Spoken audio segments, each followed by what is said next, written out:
Assalamualaikum warahmatullahi wabarakatuh. Bagaimana kabarnya Ananda Soli dan Solihah? Semoga Ananda semua selalu dalam keadaan sehat walafiat.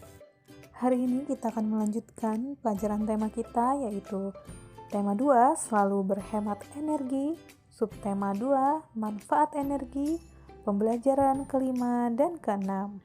Marilah kita memulai pembelajaran hari ini dengan membaca lafaz basmalah. Bismillahirrahmanirrahim. Indonesia adalah negara yang kaya dengan sumber daya alam. Batu bara adalah salah satunya. Apakah kamu tahu apa saja manfaat dari batu bara? Perhatikan gambar berikut ini.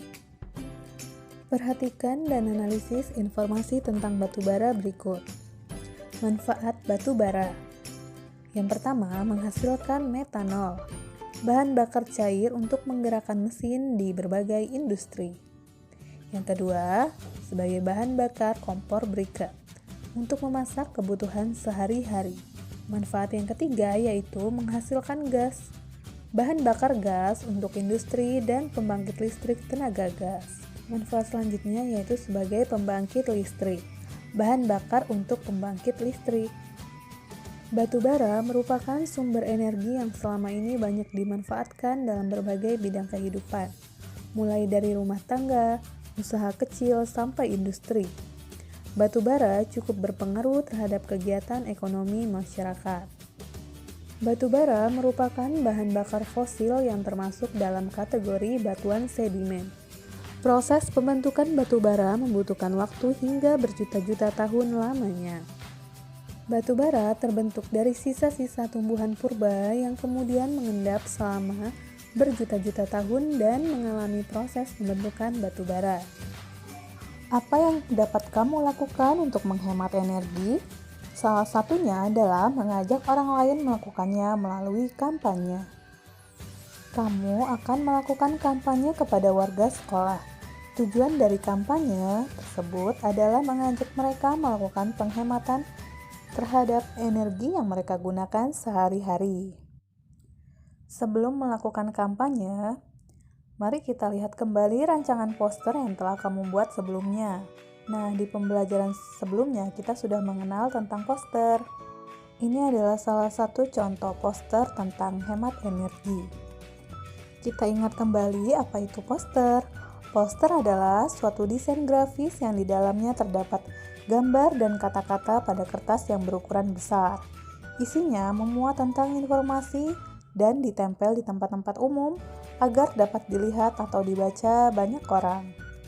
Poster sifatnya untuk mencari perhatian banyak orang. Poster juga bisa menjadi sarana untuk mempromosikan produk, jasa, kegiatan seputar pendidikan, dan lain-lain. Poster bertujuan untuk memberikan informasi, mengajak dan menghimbau banyak orang untuk melakukan sesuatu seperti apa yang digambarkan atau dituliskan pada poster tersebut. Ciri-ciri poster. Yang pertama, merupakan karya seni yang memadukan antara unsur gambar dan kata-kata yang dibuat pada kertas berukuran besar supaya lebih mudah dibaca orang banyak. Yang kedua, biasanya poster mengandung unsur-unsur warna yang mencolok. Tujuannya supaya dapat menarik perhatian dari orang-orang yang membacanya. Yang ketiga, berisikan kalimat-kalimat yang cukup singkat, jelas, dan mudah dimengerti oleh pembaca. Ciri poster berikutnya, poster biasanya selalu mengandung unsur gambar yang menarik, agar membuat banyak orang penasaran untuk melihat dan membaca informasi yang ada di dalamnya.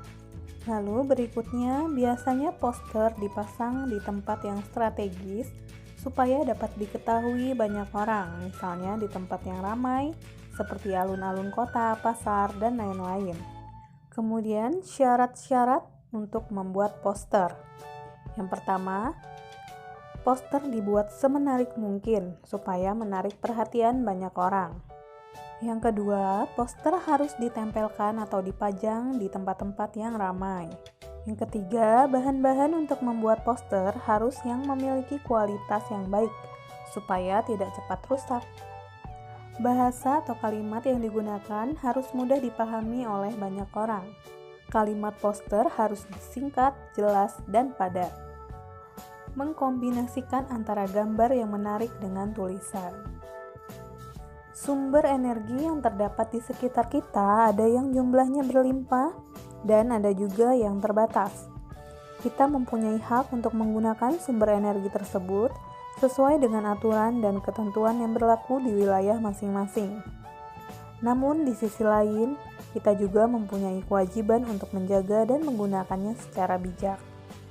Sumber energi yang dianugerahkan Tuhan di muka bumi ini bukan hanya untuk kita, tapi juga untuk generasi selanjutnya. Jadi, ayo kita selalu berhemat energi.